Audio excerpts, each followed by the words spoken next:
Hi, everyone. Welcome to a more full briefing room. Double the fun is what I've been saying this morning. Good, you laughed. Thank you. Okay. I have a couple of items for all of you at the top. I will say I have a hard out at 1 o'clock, but I'm going to try to get to as many people in here as humanly possible. Today, the Department of Health and Human Services announced that they have awarded $200 million from the American Rescue Plan to support services for survivors of domestic violence. As we all know, the pandemic and its economic impact significantly increased the risks of abuse for victims of domestic violence and made it much harder for them to seek safety and support. This money will provide critical support through the Family Violence Prevention and Services Act program. It will provide 296 supplemental grant awards that will be used to fund domestic violence services in every state and territory, as well as supplementary funding for tribes, state domestic violence coalitions, national resource centers, specialized services for abused parents and children grantees, and national domestic violence hotlines. Also on COVID, to start off today, I wanted to give you a brief update on our whole of government wartime COVID-19 response. We have gone from 6% of U.S. adults with one shot on the day the president took office to more than 60% in just 4 months. We're averaging about 24,000 cases per day, down from nearly 184,000 cases per day when we took office. And daily death rates have dropped nearly 85% since January 20th. Is there more work to be done? Absolutely. We're still at war with the virus. A couple things that we've been able to implement. Thanks to the American Rescue Plan, we've been able to accelerate and improve our COVID-19 response. School districts across the country have been able to leverage the resources needed to safely reopen. Small and medium-sized businesses are able to pay their employees for the time needed to take off work to get the shot and recover from it. And billions of dollars have gone to states and local organizations doing the boots-on-the-ground outreach around vaccine confidence, which is, of course, a big focus for us at this point. HHS is leading regular engagement with the COVID community core leaders to discuss best practices. And just a few minutes ago, we announced the president hosted a YouTube town hall with a range of influencers with millions of followers, primarily young people who need to understand the benefits of getting vaccinated. So just another example of the ways we're trying to use all of our resources here. Last things I would just note on this, we've also worked with a range of companies and a range of companies have stepped up to ensure getting the vaccine is accessible to everyone. Big businesses from Target to Tractor Supply have stepped up to ensure their employees have access for paid time off. Companies are also leveraging creative ways to boost vaccination rates. United Airlines is offering rewards like free first-class flights and other sweepstakes to vaccinated travelers.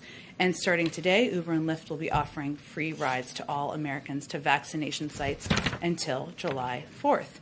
The last thing I just wanted to note is that today the president will be joined by Senator Murkowski, Senator Sullivan, and Congressman Young as he signs H.R. 1318, the Alaska Tourism Restoration Act. This law will allow large cruise ships to visit Alaska this year, a critical step toward returning to normal in a state where 1 in 10 jobs is in the tourism industry. This bill is an example of the critical bipartisan work that can be done in Congress, and the president is grateful to Senator Murkowski and Congressman Young for their leadership in this area. And for anyone who was here the first day we took a question from somebody remotely, this was exactly the question that he asked.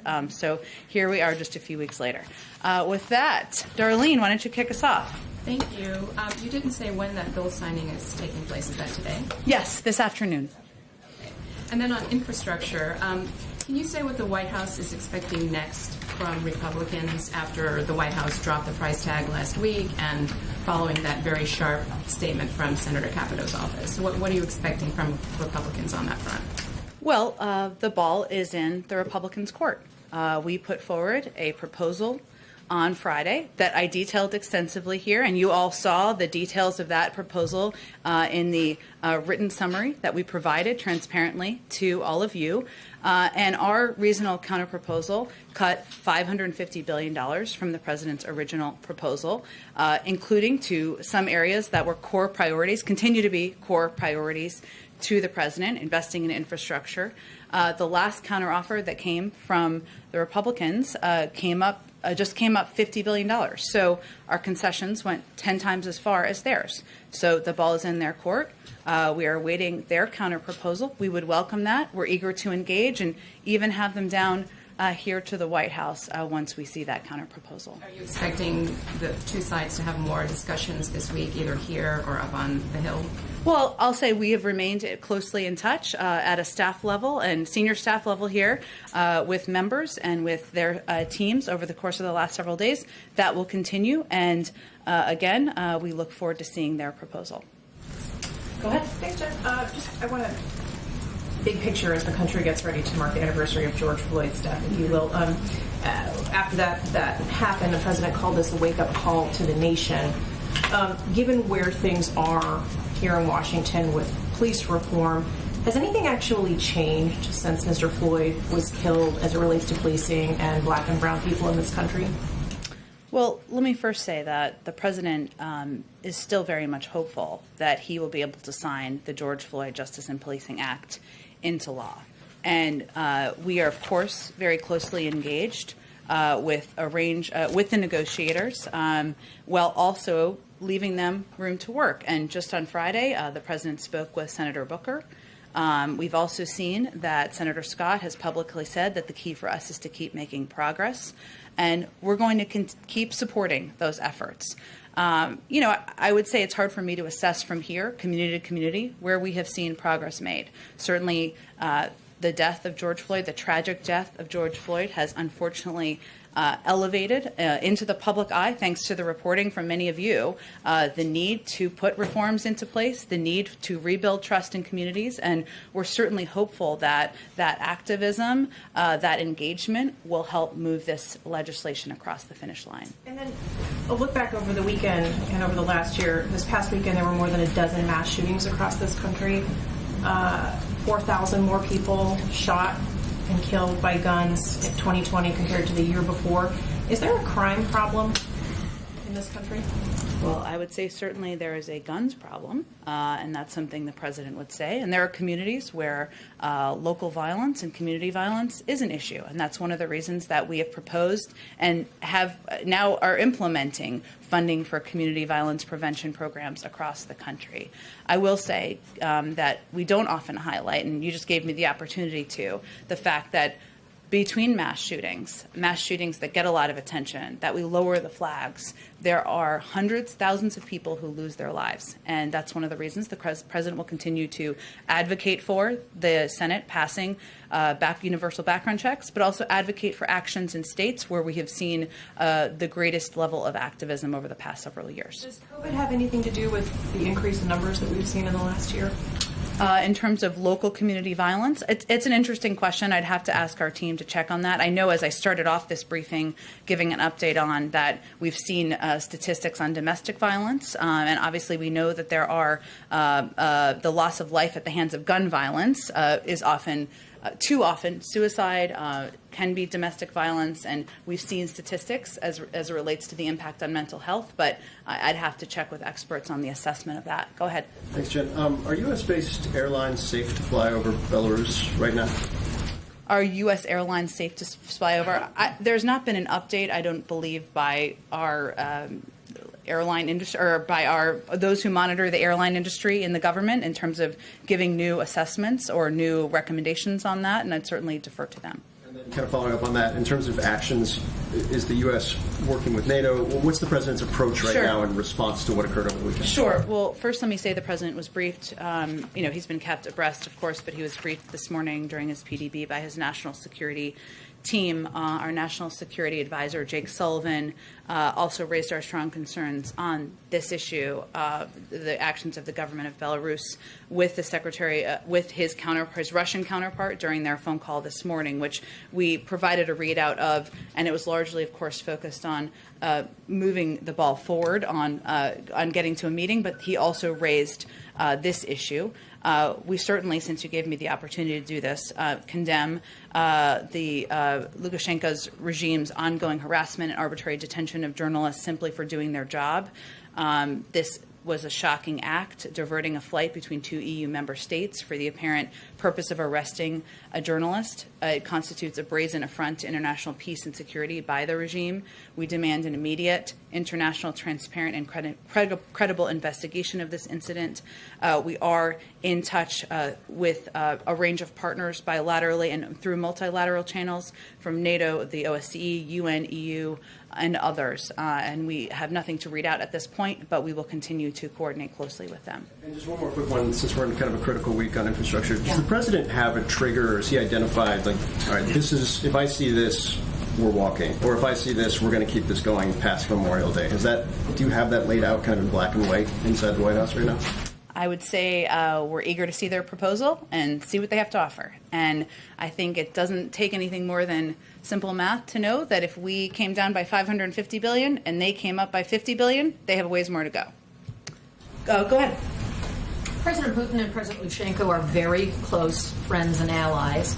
Does the events with the Ryanair and the arrest of the journalist, is that going to have an impact on the meeting? And are you prepared to announce a summit between the president and President Putin today, or when do you expect to be able to do that?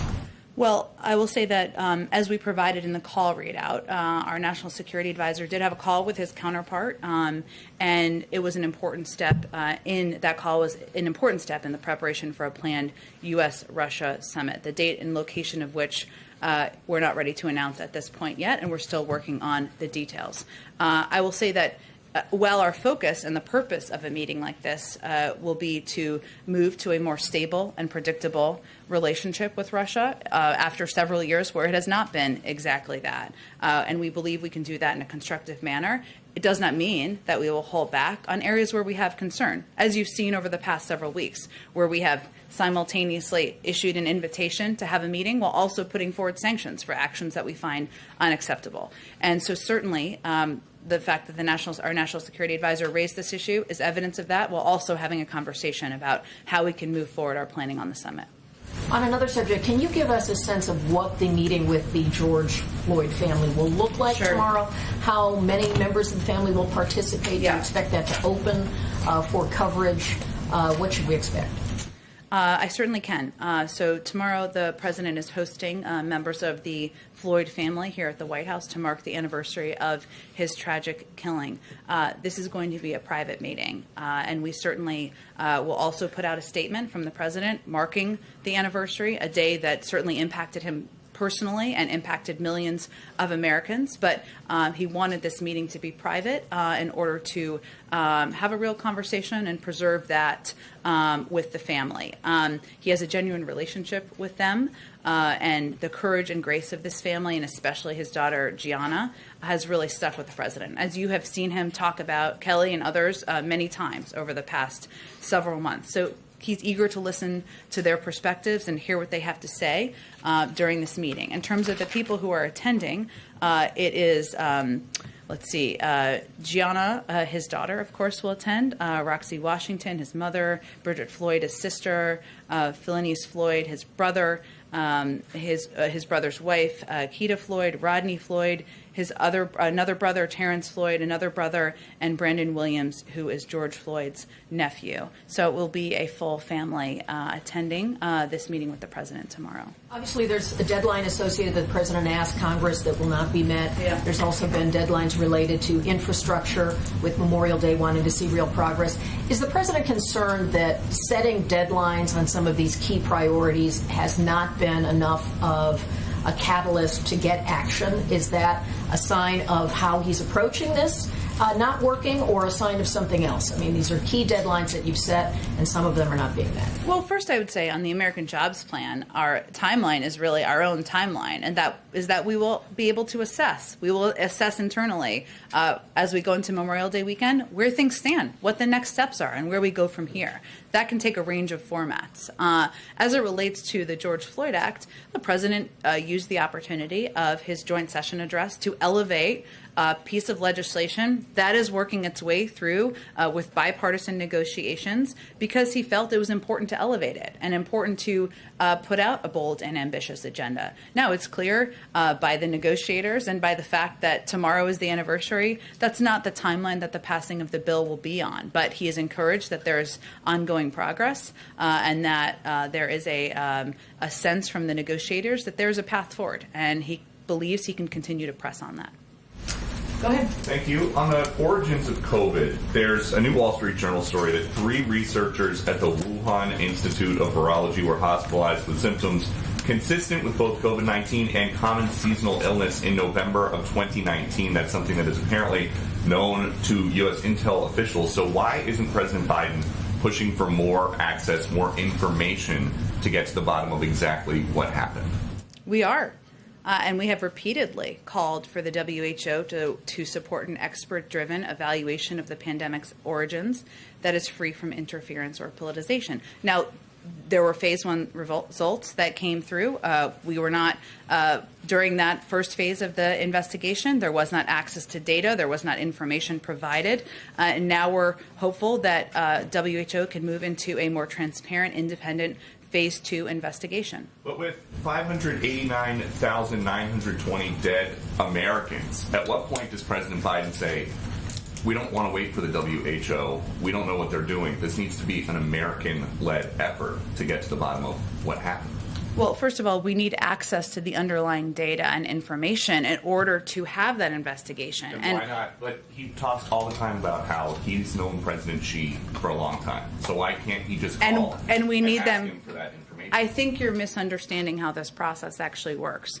An international investigation led by the World Health Organization is something that we've actually been pressing for several months in coordination with a range of partners around the world. We need that data. We need that information from the Chinese government. What we can't do, and what I would caution anyone doing, is leaping ahead of an actual international process. We don't have enough data and information to drum to a conclusion at this point in time. So is there any amount of casualties from COVID in this country that would make you want to not wait for an international effort and just do it as... Well, I have to say, I think the family members of the loved ones whose lives have been lost and deserve accurate information, data, not the jumping to a conclusion without having the information necessary to conclude what the origins are. What we do share, everyone in this country, is a desire to know how this started, where it started, and prevent it from ever happening again. That's something we all share. Go ahead. Thanks, Jen. I want to ask you first about the negotiations that are going to be getting back underway in Vienna tomorrow over the Iran nuclear agreement. How would the White House assess the status of those talks? It doesn't seem like there's too much momentum toward an agreement. Would you agree that things are kind of grinding to something of a halt here? Well, we're not going to predict an outcome before the 5th round, I think, if I'm remembering the numbers specifically, have even begun. Look, the fact that they are starting a 5th round of negotiations, even as they are indirect, is a sign that we're continuing to plug along on the path to diplomacy. We continue to believe that's absolutely the right approach and the right steps as it relates to preventing Iran from acquiring a nuclear weapon. We know, because we have been through this journey before, that this is going to take some time. That there will be moments where it is challenging and hard and there are difficult conversations. And that is certainly playing out. But the alternative would be not pursuing diplomatic negotiations and accepting that we won't have visibility or access to an understanding of Iran's capabilities like we have would be similar to the situation we've had over the last couple of years. So we're going to we have the best diplomats on the ground. We're going to keep plugging away, working with our European partners and seeing what we can achieve here. And there's one more on infrastructure. In addition to the obstacles with Republicans, there is some resistance among Democrats to, for example, raising the corporate tax rate to 28%. Some Democrats are really agitating to repeal those SALT exemptions on taxes. So can you lay out some steps the White House is going to take this week, perhaps, to get back in touch with those Democratic lawmakers to address their concerns? Because it seems now a deal might be made among Democrats and not necessarily with Republicans.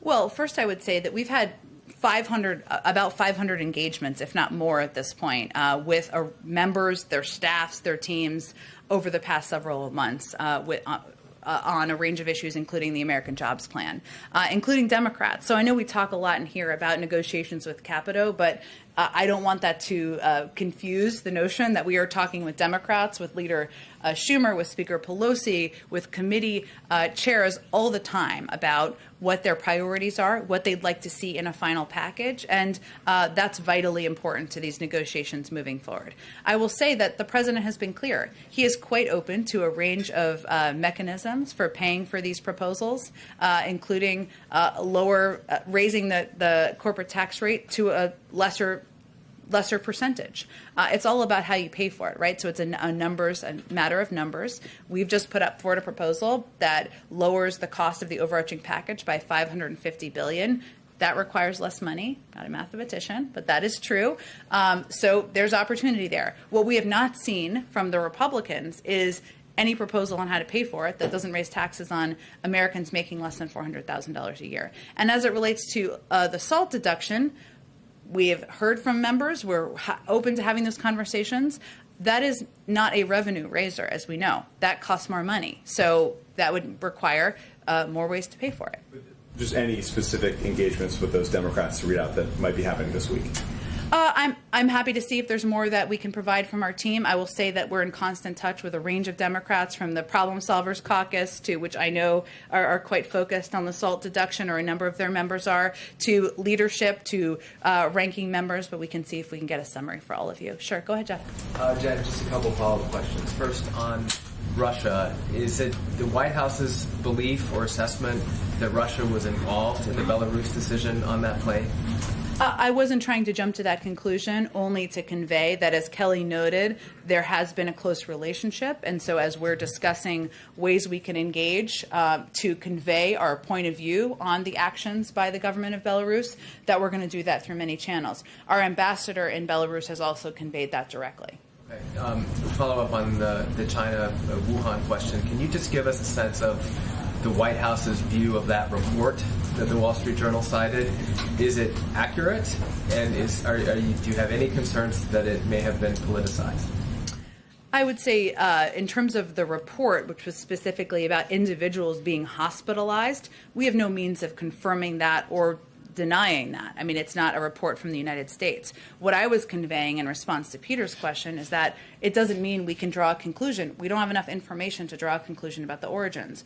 There is a need to look into a range of options. We need data. We need an independent investigation, and that's exactly what we've been calling for. I think the Journal cited a U.S. intelligence report, so that would have been a U.S. report. Well, I don't have anything more on a U.S. intelligence report from here. Okay, and just lastly, then, on the issue of infrastructure, you've cited the fact that you've cut the proposal by $550, yep. But a lot of that is going into other bills. So, is it really a cut if you're planning on putting that money elsewhere in other legislation?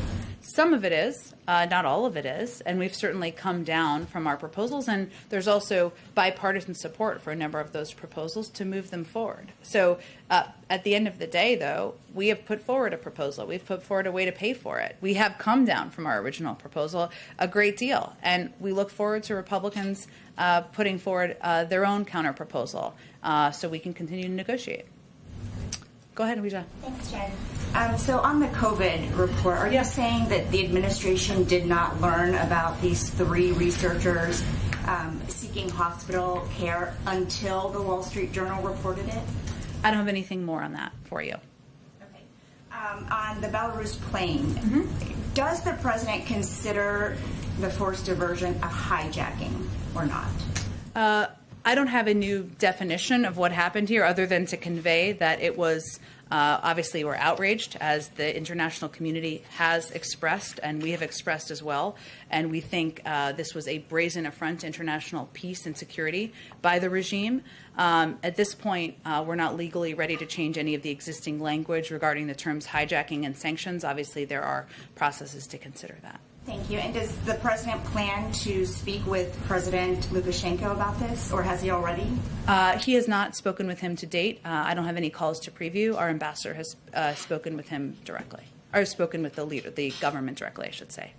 And just one more question. On Friday, President Biden said he would not allow the Justice Department to seize the records of reporters.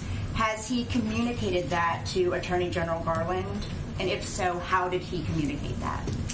Well, I don't have any private conversations to read out for you between the president and his attorney general. What I can convey is that the president spoke clearly that he won't allow the abuse of power to intimidate journalists, and he is alarmed by the reports of numerous abuses of power regarding how the previous administration used the powers of the Department of Justice, and thought it was right to speak out. I don't have further specifics beyond that.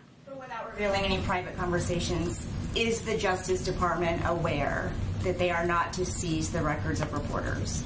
Well, again, I think the president always believes that we should always be refining and improving our approaches. The president made those comments quite publicly, so everyone, I think, is aware. Thank you. Sure. Go ahead, Mike. Okay. Excuse me. Thank you, Jen. Two quick foreign policy questions. Sure. One on Israel. Yep.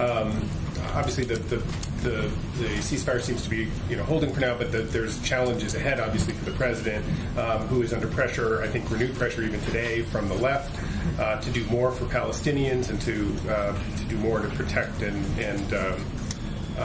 enhance the quality of life for them. On the other hand, you've got his pledge to essentially rebuild Gaza, which is a difficult proposition at best when Hamas is in control of Gaza. So how does he see walking that line going forward, and maybe in the context of sending Blinken to the region as well? Sure. Well, as we announced this morning, the president asked Secretary Blinken to travel to the region to meet with Israeli and Palestinian leaders, also with additional leaders in the region, to accomplish a couple things, or to discuss a couple of things. One is creating sustainable conditions for a ceasefire. Yes, it is holding. We're continuing to watch it, but there's a recognition we need to continue to discuss and have conversations with our key partners in the region who played an instrumental role in getting to the point we reached last Thursday, and also to discuss the path forward on rebuilding Gaza. And as you noted, Mike, we know that won't be easy, in part because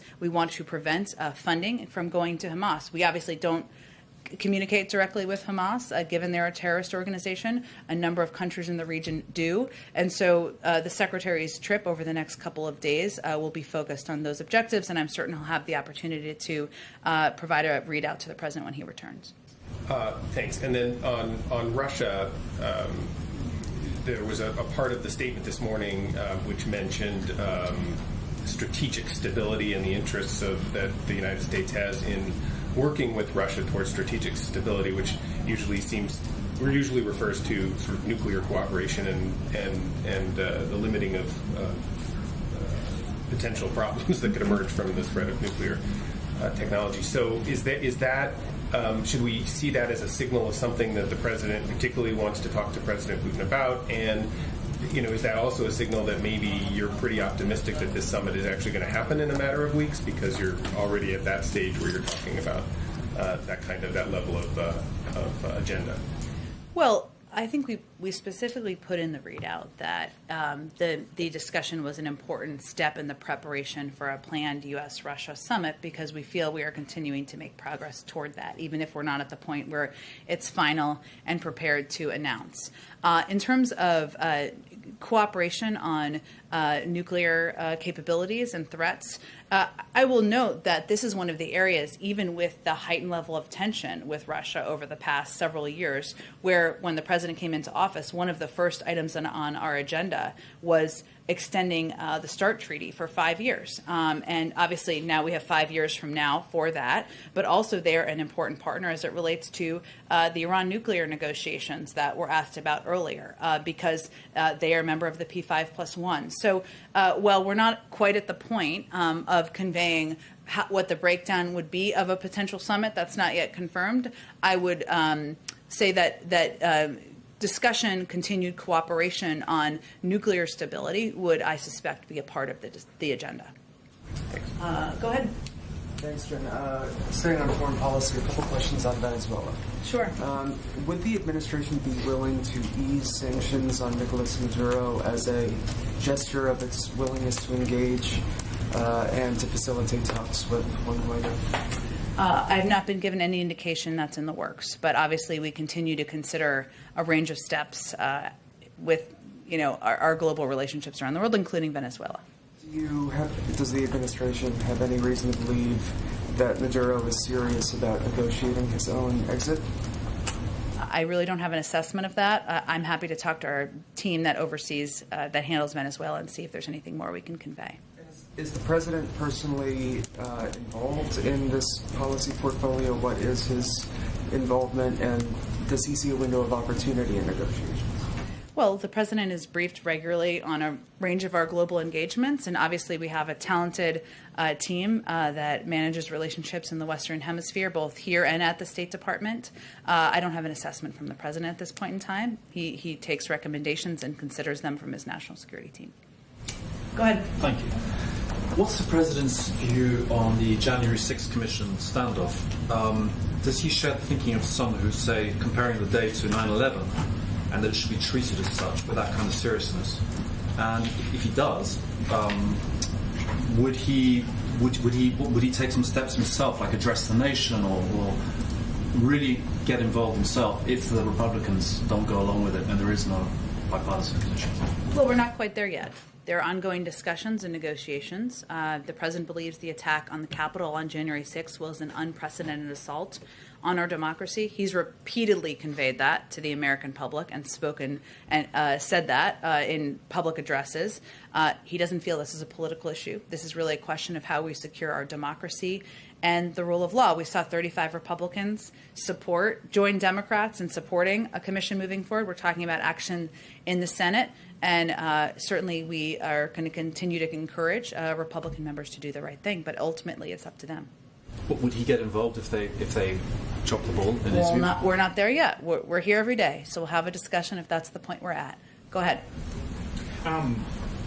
If the infrastructure bill doesn't get any bipartisan support, is the White House concerned at all about it impacting other areas you're seeking compromise, police reform being one of those areas? And I ask because Mitch McConnell said a couple of weeks ago, 100% of our focus is on stopping the new administration, so it doesn't seem like they're going to be coming to the table in any real way on a lot of these issues that you guys want. Well, first I would say on police reform, there are ongoing negotiations that both Senator Booker, Senator Scott, and Congressman Bass have all conveyed are making progress, and they're encouraged by the tone and tenor of those conversations. That's a good sign. I talked earlier about how the president is going to be signing a bipartisan piece of legislation into law later this afternoon. Senator Murkowski and Senator Young will be here. There are a range of opportunities to work together in a bipartisan way, including on the Frontiers Act that has since been renamed, but you know the one I'm talking about. So, look, I would say that our view is that investing in our nation's infrastructure, preparing our workforce to be more competitive in the global community to compete with China is something where there should be bipartisan support. We've put forward a good faith proposal. It's now the ball is in their court. But as it relates to your question about Senator McConnell and what impact his agenda will have, our view is that it's really a test for Republican senators.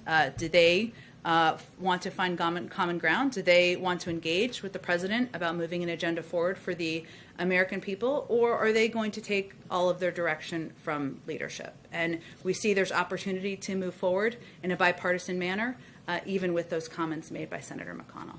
Just quickly back to gun control. Where are the talks on gun control? And more importantly, has the president talked to Senator Toomey or any of those other Republicans that have talked about background checks legislation, for example? Well, the president has had a range of conversations with members over the past several months, and obviously putting in place common sense gun safety measures is something that has been a priority for him throughout his career. He helped pass the Brady bill. He helped get background checks in place. He helped get the assault weapons ban passed, and he will continue to encourage and push that with members while he is president, top of his agenda. In terms of the status of the legislation, I would point you to leadership in the House, in the Senate, to have a discussion about that. Go ahead. Most of California is already in a drought emergency. There's fears that wildfire season will be earlier and longer and worse than ever this year. Obviously, we're about to head to Fema for a hurricane outlook briefing. You've announced some money, but what is the administration doing right now that could have an impact in this current drought and looking ahead to this year's wildfires?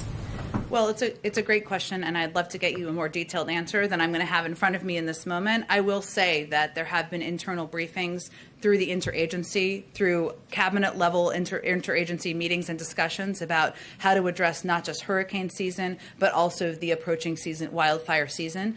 In terms of exact funding and money, I would have to check with them.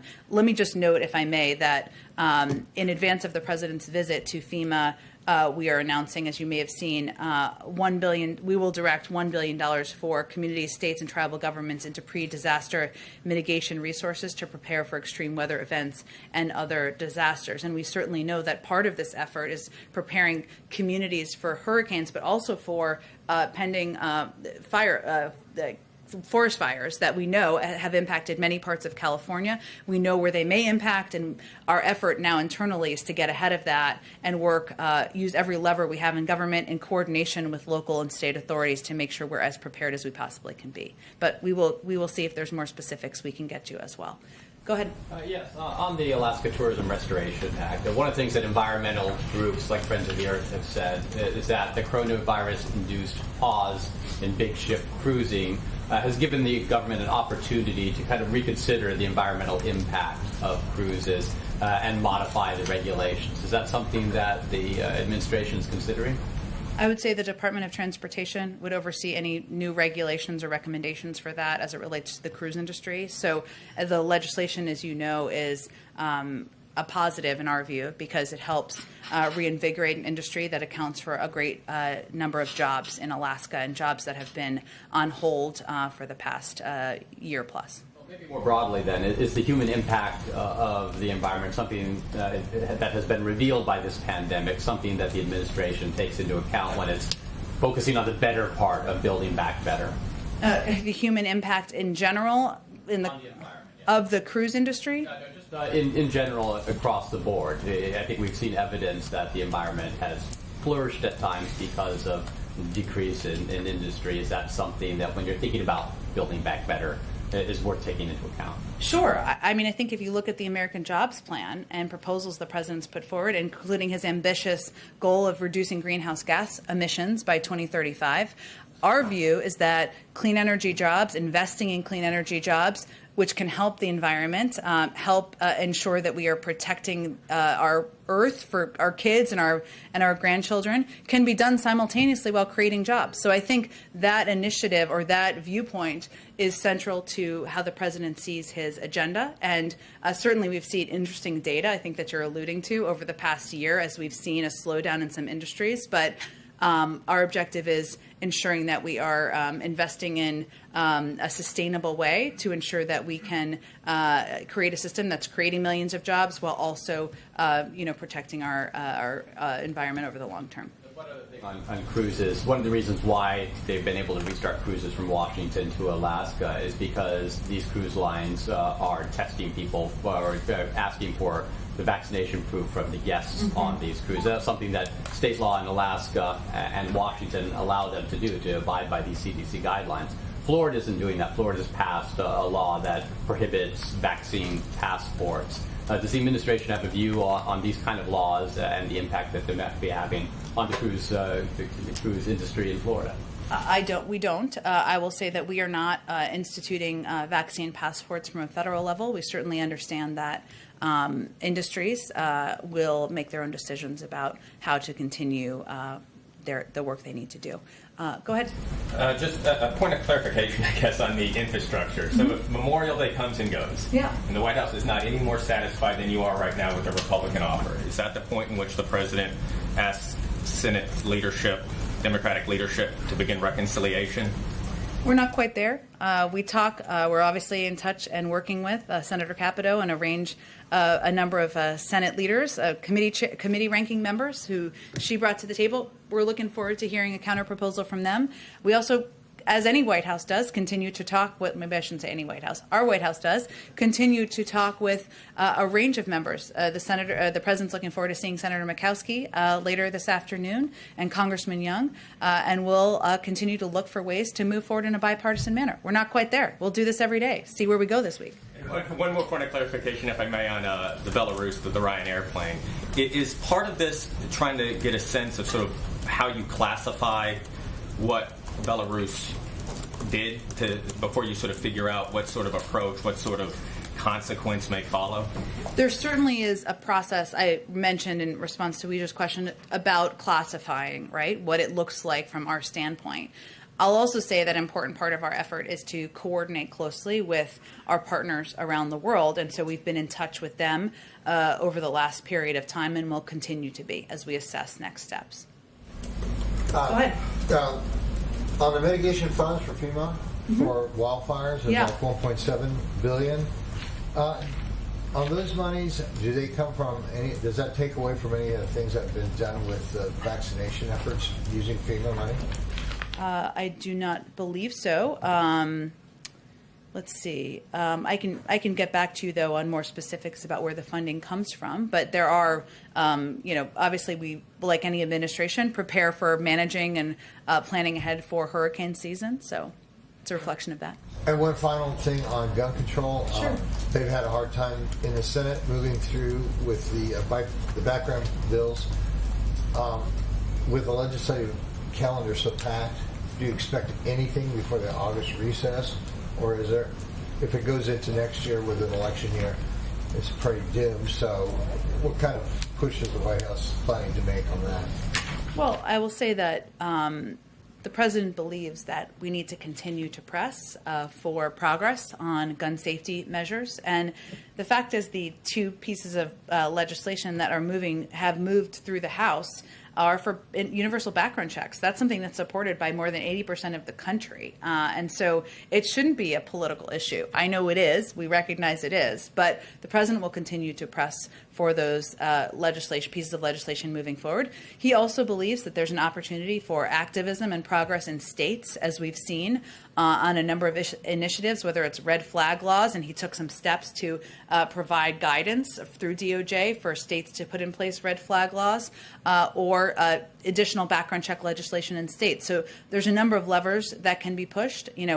His position on gun safety measures is clear. There's decades of evidence for it, and he will continue to press Congress to move forward. Go ahead. Yet another infrastructure negotiations question for you. Great. You and other members of the administration have focused a lot on the $550 million you took off your offer, but a lot of the Senate Republicans over the past weekend said the bigger problem is not necessarily the dollar figure, but more, yet again, the broad definition of infrastructure and just massive disagreement there. Do you agree with that characterization of where talks are right now? I think that's a little perplexing. I mean, we're calling it the American Jobs Plan, right? It creates millions of jobs. And I'm not sure why it wouldn't be infrastructure to rebuild and replace lead pipes around the country, which also has the benefit of ensuring kids have access to clean drinking water. There are a lot of areas of this bill that are maybe not in the traditional sense, but guess what? It's 2021, and we need to modernize what we think about infrastructure, what we mean by it. And at the end of the day, what we're just trying to do is create millions of jobs. And we're hopeful the Republicans will put forward a proposal, come meet us somewhere in the middle, a counter proposal that can help accomplish the same thing. But But that hope aside, have you seen any movement in getting to the same page of how one defines infrastructure over the past few weeks?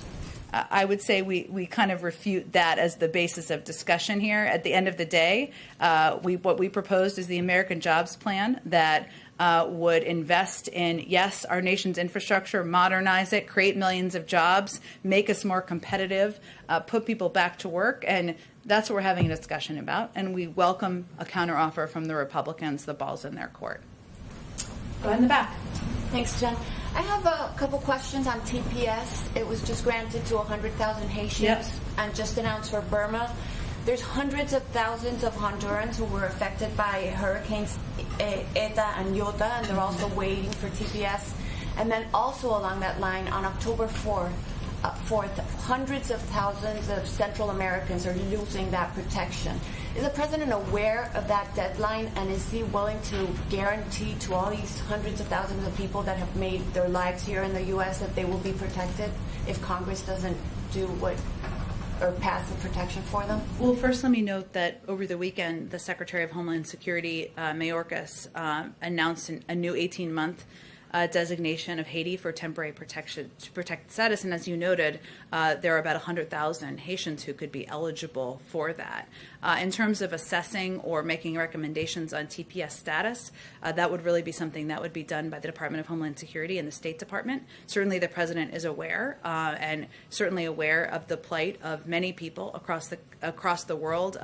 Hondurans and others who have been impacted by hurricanes, other natural disasters, and other reasons why they certainly would be requesting this status. But I don't have anything to predict for you or preview for you about additional countries being granted status. And on the ones that are losing it on October 4th, the people that already have the TPS, it's expiring October 4th, hundreds of thousands.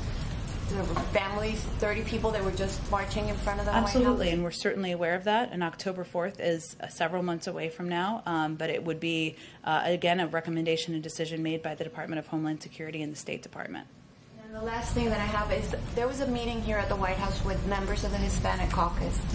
And when they came out, they said that the president guaranteed that he would be able to pass immigration protections for farm workers, TPS holders, and dreamers through reconciliation if nothing happens before that.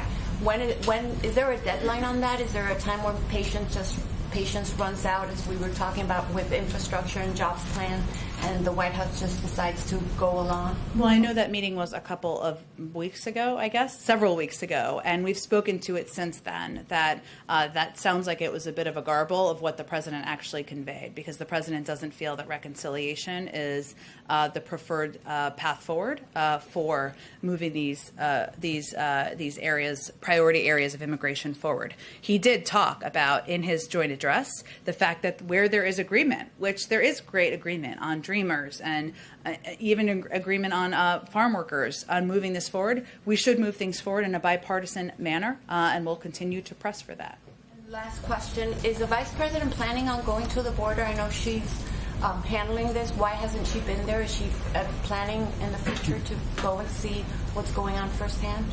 Well, the vice president is overseeing exactly the same portfolio that the president did when he was vice president, which is the Northern Triangle and engagement with countries in the region about how we can work together to reduce the rate of migration and work together to address corruption, address the root causes of why so many people are traveling to our border. I expect she will make a trip to the Northern Triangle at some point soon, so that would be where she would travel given her purview.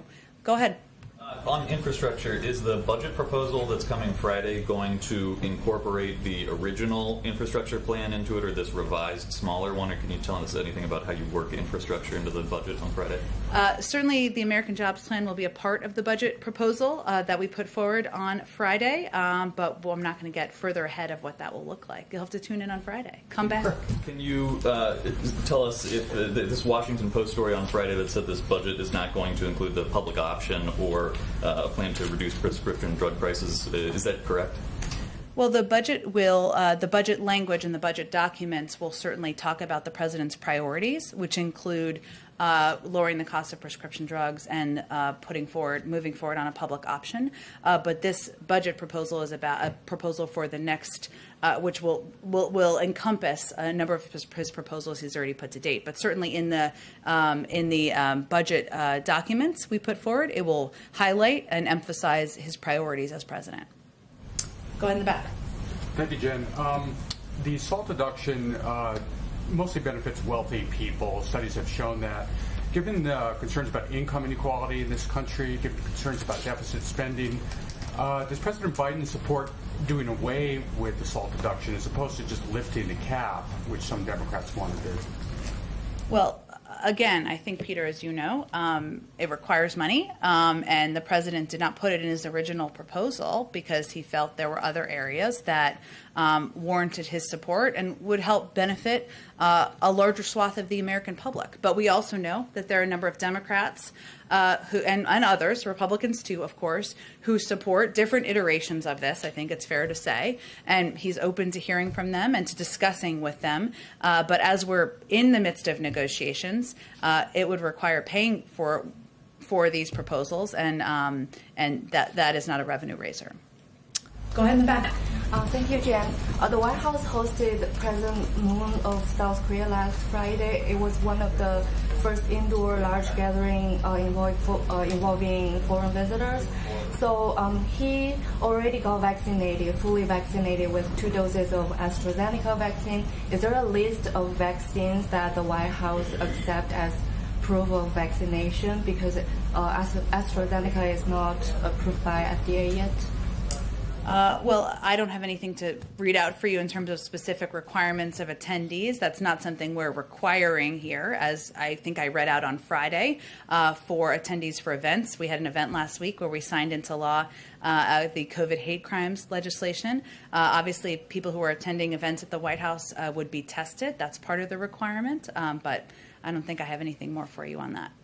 CDC already has guidelines for people who are in the United States who are fully vaccinated can travel pretty freely. What about international travelers?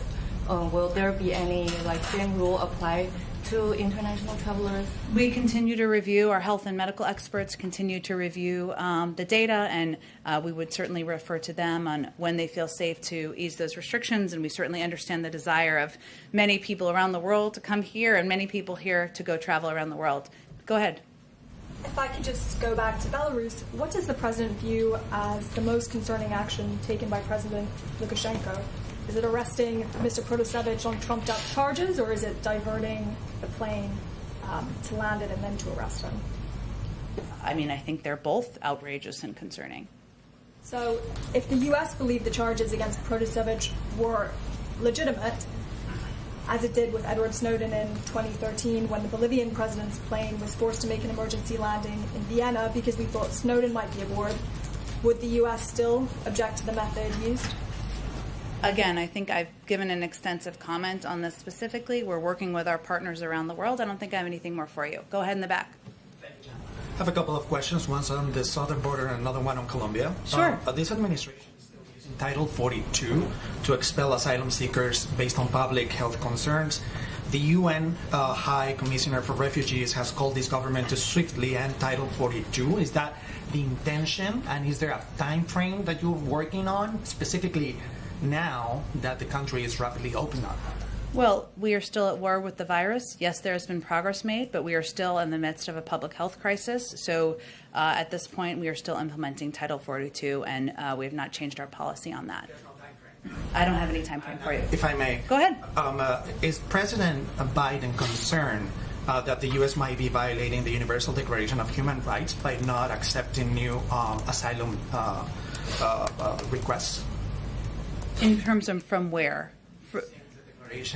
Because of Title 42? No, because the U.S. is not accepting asylum requests at the moment. Well, our objective is absolutely to get our asylum processing system back up and running. It was broken. It was not working for several years, and it's going to take some time. But that is our objective and something that is a priority for the president. Go. Colombia, one last question. Thank you, Jen. Dozens of people have lost their lives in the ongoing protests and social unrest that started in Colombia a month ago. 10 days ago, actually, 55 members of Congress, led by Representative Jim McGovern, signed a letter to Secretary Blinken urging the U.S. government to, quote, clearly and unambiguously denounce police brutality in Colombia. Is the White House, that means you, I guess, ready to do so from this lectern? Well, I will say we welcome announcements by the Colombian government to investigate allegations of excessive use of force by police. The Colombian government, as you know, has activated a special urgent search unit to investigate reports of missing persons with 35 search teams deployed nationwide to follow reports received through their 24-hour hotlines. We encourage the authorities to continue to work to locate all missing persons as quickly as possible, and we certainly encourage those actions. Go ahead. Back to Gaza, Secretary Blinken has made clear now is not the time to be bringing up the two-state solution. Well, the US has the ear of both sides at the moment. The world has watched 11 days of fighting, an awful death toll. When is the right time to bring up the two-state solution? Well, first I'll say that the President, the Secretary of State all believe that the only way to bring a lasting end to the violence in the region is for there to be a two-state solution between the parties. It is going to require these parties coming together and agreeing that this is a path they want to pursue, negotiations they want to pursue, and an outcome that they're open to discussing. What the Secretary is there primarily on this trip is to focus on immediate issues right now at hand, which is ensuring that we are creating conditions with our partners in the region for a sustained ceasefire, and also discussing the path forward on rebuilding Gaza, something that there's a great deal of interest and support in the international community on, and there are great needs on the ground. So that's the focus at this point in time, but we continue to support, of course, a two-state solution, or any negotiations for a two-state solution. It's something we've raised already even prior to the conflict of the last 2 weeks with the Israelis and other partners on the ground. If I may, what more can you tell us about the President's health regime? We hear he's lifting weights. What sort of weights is he lifting? Does he have a personal trainer? And what happened to his Peloton bike? Did he bring it to the White House? I didn't know where this was going, but I'm intrigued by it. I will say I have nothing to read out on the President's private exercise regime, but I can tell you, having traveled with him a fair amount, sometimes he's hard to keep up with. Do we have a schedule on his physical exam? I know you've asked about this before, and it is something we will be doing, of course, this year, and providing transparent information to all of you on. I will see if there's anything more specific I can get to all of you. And was he briefed on the specifics of the COVID vaccine and the incidence of myocarditis in some young people? Has that been a part of his portfolio? Yes, he is aware of that, and obviously, as you know, Kelly, our health and medical experts still continue to convey that it is the right step for 12 to 15-year-olds to get vaccinated, that these are limited cases, and that obviously the risks of contracting COVID are certainly significant even for people of that age. Thanks, everyone, so much. We're waiting for a really tough news day for the cat, so I've now let you in on my secret.